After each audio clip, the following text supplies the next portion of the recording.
Magandang gabi po, Luzon, Visayas at Mindanao. Natalo, napikon, namaril, diyan nauwi ang away ng dalawang magkatrabaho sa isang construction site sa Cavite. Nagalit umano ang sospek kaya pinalaya sa site ang biktima nang talunin siya sa larong pool. Sa galit mga kapuso, namaril ang suspect at napatay ang biktima. Ang nahulikam na krimen at pagtugi sa suspect na mahigit isang taon nang nagtatago. Tunghayan sa aking eksklusibong pagtubo. Mainit na ang ulo ng suspect at binubulyawan na niya ang biktima nang una siyang makunan ng video. Pagbalik ko niya, papatayin kita. Hindi na ako tatlo.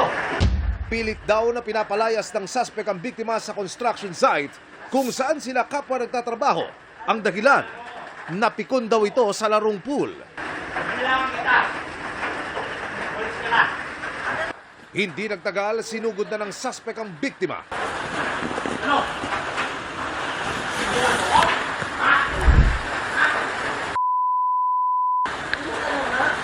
Umalis ang suspect at may kinuha at sa kanyang pagbalik, may tanga na itong baril.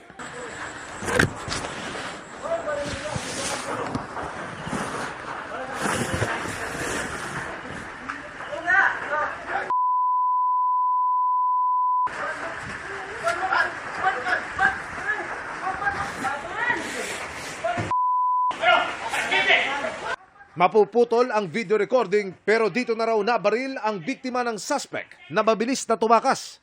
Nangyari ang krimeng ito sa Silang Cavite noong February 2025 at makaraan ang higit isang taon. Nagkaroon na ng lead ang Silang Cavite Police.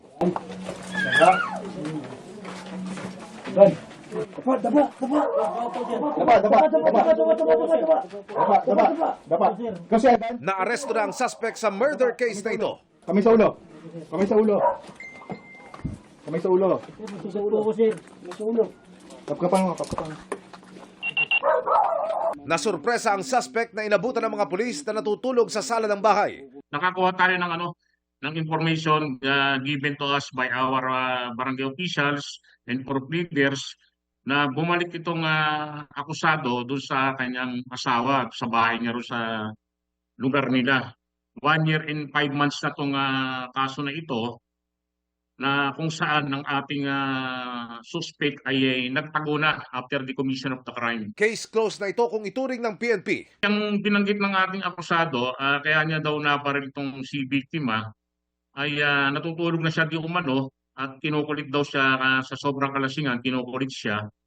And then lumabas siya, ang sabi sa kanya nung kinatok siya is pinahihinto daw yung paglalaro ng pool. Ang suspect, kung maibabalik lang daw niya ang pagkakataon, sana'y hindi ito nauwi sa ganoon. May nabenta rin sa akin doon ng mga kasamang sa trabaho ng pag-testing. Nabulot ko po. Ayun, nandun na po, na-disgrasya ko na. Emil Sumangil, nakatutok, 24 oras.